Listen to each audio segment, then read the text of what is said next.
शं वरुणः शन्नो भवत्वर्यमा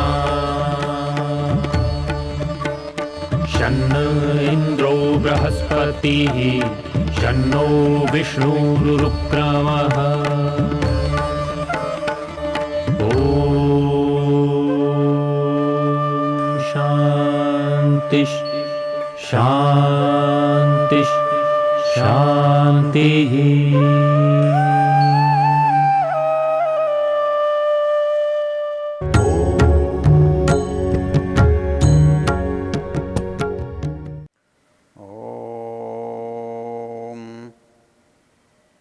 आपोहिष्ठामयो भुवस्तानौर्जे दधातन महीरणाय चक्षसि यो वः शिवतमो रसः तस्य भाजयतीह नः उषतीरिव मातरः। शांति शांति शांति। इस वेद ज्ञान की चर्चा के प्रसंग में हम ऋग्वेद के दशम मंडल के नवम सूक्त आपः सूक्त की चर्चा कर रहे हैं।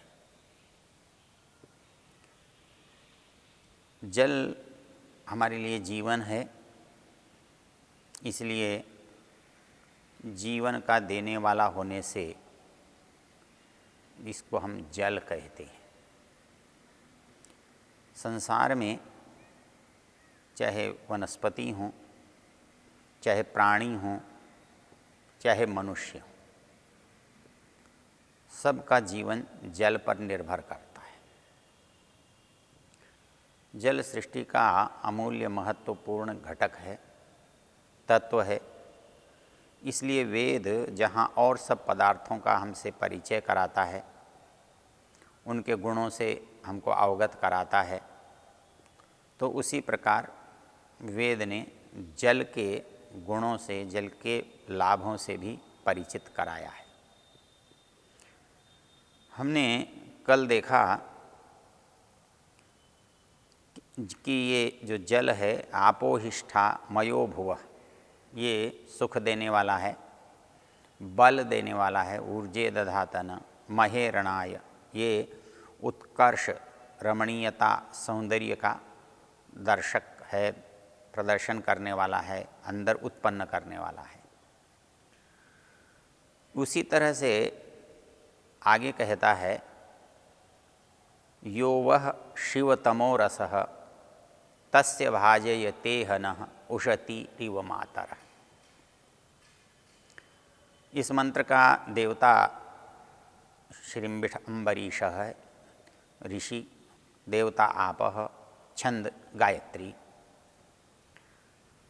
इसमें यो वह शिवतमो रसः जल के लिए कहा है। यहाँ पर रस जो है उसके मूल तत्व के लिए, सार के लिए आता है।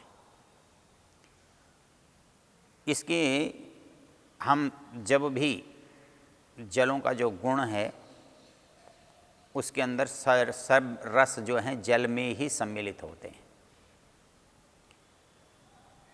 यहाँ जो रस शब्द आया है, ये रस शब्द संस्कृत साहित्य में, वैदिक साहित्य में बड़ा व्यापक है।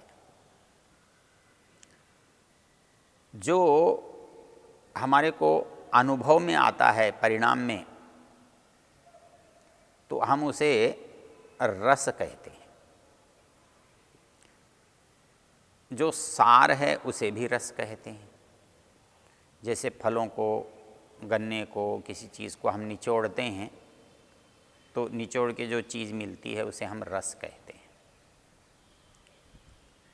उसी तरह से हमको जो लगता है, इसलिए उसको भी हम रस कहते हैं। और उस रस की पहचान जिससे होती है, उस इंद्रिय को हम रसना कहते हैं। तो रस्यते अनया, जिससे उस रस का अनुभव किया जाता है। ये रस हमारे पास कई तरह से हमको देखने में आते हैं। रस पदार्थ का भी नाम है। पारे को संस्कृत में रस कहा गया है। और पारे से जितनी बनने वाली औषधियाँ हैं उनको रस औषधियाँ कहते हैं। जिन जिन औषधियों में पारा डाला जाता है, पारे का संपर्क होता है, उन सब औषधियों को आगे रस शब्द लगता है। जहाँ वस्तु के रूप में, पदार्थ के रूप में, खाई जाने वाली चीज़ के रूप में रस हम देख रहे हैं, वहाँ अनुभव के स्तर पर भी रस होता है। और उस रस को हम साहित्य में 9 रस कहते हैं, 8 रस कहते हैं। यहाँ हमारी चर्चा का वो विषय नहीं है। परमेश्वर को भी रस कहा है, रसो वै सः, वह परमेश्वर रस है। रस हे आयम लब्ध्वा आनंदी भवति, जो उस रस को प्राप्त कर लेता है वो आनंदी भवति, आनंद युक्त हो जाता है, आनंद में मग्न हो जाता है, आनंद से संपन्न हो जाता है। इस तरह से ये एक बड़े क्षेत्र को अर्थ देने वाला जो शब्द है रस, यहाँ जल के लिए आया है। यो वह शिवतमो रसः, आपके अंदर जल, वो जल स्वयं रस है, लेकिन रस जल में रहते हैं, तो सारे रस जल में विद्यमान हैं। जल का जो गुण है उसमें सब रसों का होना है। तो रस जो इसका परिणाम है, इसका उत्कृष्ट तत्व है। तो यहाँ पर एक विशेषण दिया गया है, यो वः शिवतमो रसः, कि हम इस जल से लाभ उठाना चाहते हैं। तो इस जल से लाभ उठाने के लिए हमें क्या करना होगा कि इसको रस के रूप में ग्रहण करना होगा, इसके रसत्व को समझना होगा, इसके रस का प्रयोग करना होगा। वो कैसा है? शिवतमः। जैसे कल हमने विचार किया, शिव कल्याण को कहते हैं, और जो अतिशय कल्याण करने वाला है। तो यहाँ मंत्र कह रहा है, यो वह शिवतमो रसः, जो तुम्हारा अत्यंत कल्याण करने वाला रस रूप है। तस्य भाजयते है न, ये पानी जो है उससे हमको युक्त कर देता है, उसे हमको प्राप्त करा देता है। वस्तु में यदि केवल रस हो तो हम बिना पानी में भिगोए या बिना मुंह में गीला किए उसको मुंह में रखें तो उसमें कोई भी रस नहीं आएगा। वो वस्तु बिल्कुल सूखी मिट्टी जैसी आपको लगेगी, कोई बिना रस की लगेगी। लेकिन यदि वो गीली होगी, वो पानी में घुली होगी, तब आपको उसके रस का अनुभव होगा। तो जल के बिना रस का अनुभव नहीं हो सकता।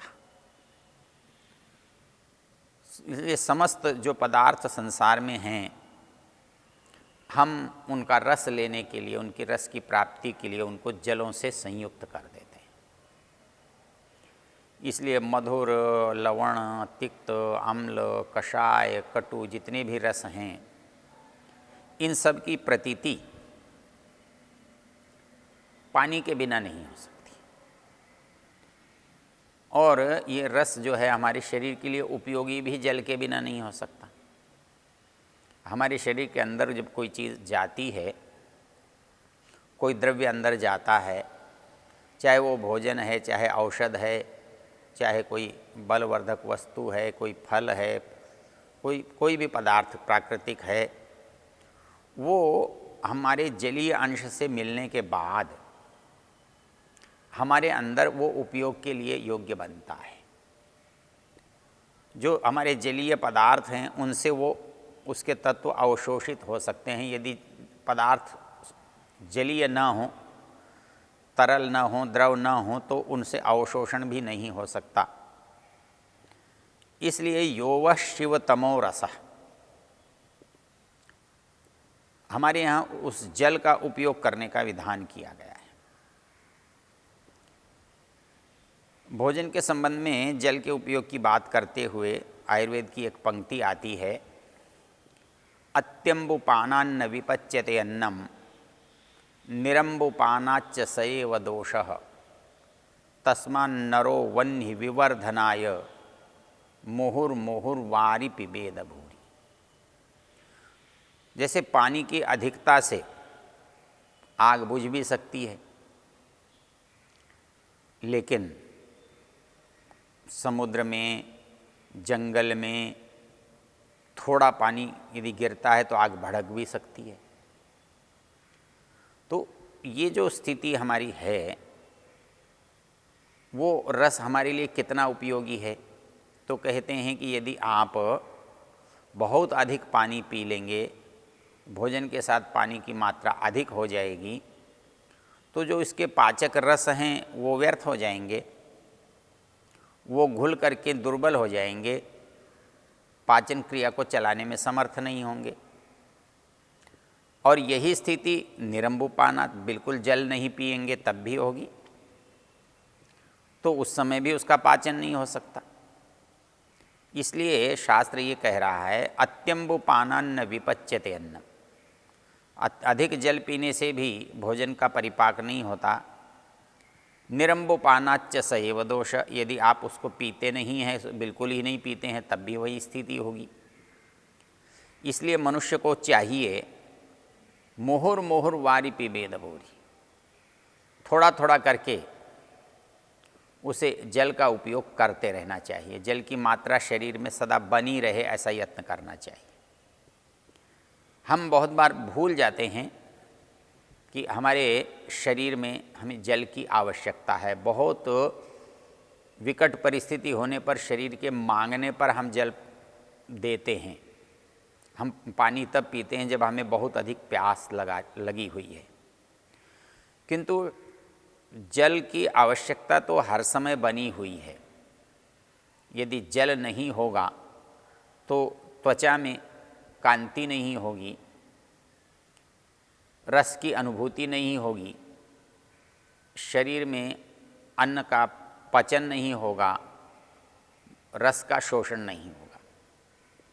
तो इसलिए मंत्र का जो भाग है, यो वः शिवतमो रसः, जो इस जल का कल्याणकारक रूप है, वो रूप हमें जल से ही, जल के उपयोग से ही प्राप्त होता है। तस्य भाजयतेन, कहता है कि इसके अंदर हमारे शरीर को बल देने की इच्छा और शक्ति कैसे होती है, उसके लिए एक उपमा दी है। उशतीरिव मातरः, संतान का जो सबसे अधिक हित चाहता है, उस संबंध को माता कहा गया है। तो संस्कृत साहित्य में ये जो संबंध है हित कामना का, हित पूर्ति का, ये जिन जिन पदार्थों से, व्यक्तियों से, बातों से होता है, उन सब को आप संस्कृत में माता शब्द से संबोधित देखेंगे। इस मंत्र में कहा गया उशतीरिव मातर, जैसे एक माँ जो बहुत अधिक कल्याण की कामना करती है, कल्याण के लिए यत्न करती है, कल्याण उसको चाहती है और उसको कल्याण से युक्त कर देती है, तो वैसे ही इस जल के अंदर भी एक गुण है कि ये उपयोग किया जा कर के उशतीरिव मातर, ये एक माँ के तुल्य हमारे शरीर की रक्षा और वृद्धि करती है। माता शब्द का अर्थ ही है निर्माण करने वाली, रचना करने वाली, अर्थात हमारा जो शरीर बना है वो माता के शरीर के अंश से बना होता है। इसलिए इस शरीर को बनाने वाली होने से, उसको निर्मात्री होने से माता कहा जाता है। तो ये कहता है जल जो है इस शरीर के निर्माण करने वाला है, इसका कारण है। तो यहाँ पर कहता है उशतीरिव मातर, वो एक श्रेष्ठता, स्वस्थता, अच्छा बनाने की इच्छा वाली जैसे एक माँ अपनी प्रयत्न करती है, वैसे ही ये जल हमारे लिए मात्रा के तुल्य है। हमारे यहाँ शास्त्र में जल को तो यहाँ कहा उशतीरिव मातरः उपमा दी है। हमारे यहाँ माता भूमि पुत्रो अहम पृथिव्या, भूमि मेरी माता है, मैं इस पृथ्वी का पुत्र हूँ। माता श्रद्धा मातेव पाति, श्रद्धा जो है योगी को माँ की तरह से रक्षा देती है, रक्षा करती है। इसी तरह से गाय है, उसको आप माँ कह रहे हैं, पृथ्वी है आप उसको माँ कह रहे हैं, जल है आप उसको माता कह रहे हैं, जो पौधे हैं, फल फूल हैं, जो आपको पुष्ट करने वाले बनाने वाले हैं, आप उनको माता का स्थान दे रहे हैं। आप जो ज्ञान देने वाला है, आपका निर्माण करने वाला है, उसे भी आप माता का स्थान दे रहे हैं।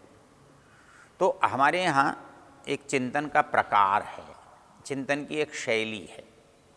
उस शैली में जहाँ रक्षा और रचना का भाव है, निर्माण का भाव है, तो उस निर्माण करने वाली जो वस्तु है, पदार्थ है, उसे हम माता के शब्द से संबोधित करते हैं। तो यहाँ भी इस वेद मंत्र में जल के लिए एक उत्तम शब्द का प्रयोग किया है, उशतीरिव मातरः। जो उष शब्द है वो इच्छा, तीव्र प्रबल इच्छा की बात को कहता है। जैसे प्रबल उत्कंठा वाली माँ अपने संतान के लिए अच्छा चाहती है, उस अच्छा का निर्माण करने का प्रयत्न करती है, अच्छी वस्तुओं का उपयोग करती है, वैसे ही जल इस शरीर के लिए माँ के समान पोषण देने वाला है और उसको उत्साह, कांति, सामर्थ्य देने वाला है। तो वेद जल के और हमारे बीच के जो संबंध हैं उनको बताया। इस जल का आप सदुपयोग कैसे करें, और उस सदुपयोग के लिए मंत्र भाग जो बात कहता है, यो वह शिवतमो रस, जो तुम्हारा अत्यंत कल्याणकारी रस है, तस्य न भाजयते न, ये जल उस रस के हमारे लिए भागी बनाता है। उस रस की प्राप्ति इस जल के माध्यम से हमारे लिए होती है। कैसे वो रस हमको तृप्त करता है, ये जल कैसे तृप्त करता है, तो कहता है उशतीरिव मातरः। जैसे माएँ अपनी संतान को तृप्त करती हैं, निर्माण करती हैं, उनका कल्याण चाहती हैं, वैसे ही ये जल भी हमारा निर्माण करने वाला है, हमको सुख देने वाला है, हमको हमारा कल्याण करने वाला है। तो इस कल्याण करने की भावना से इस मंत्र में कहा, यो वह शिवतमो रसः तस्य भाजयते है न।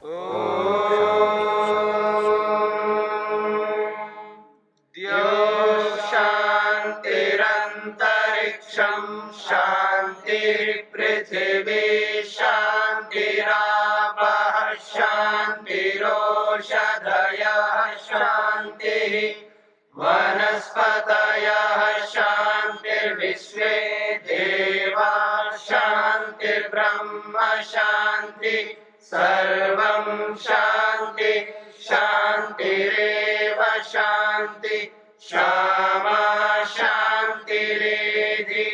ओम शांति शांति शांति।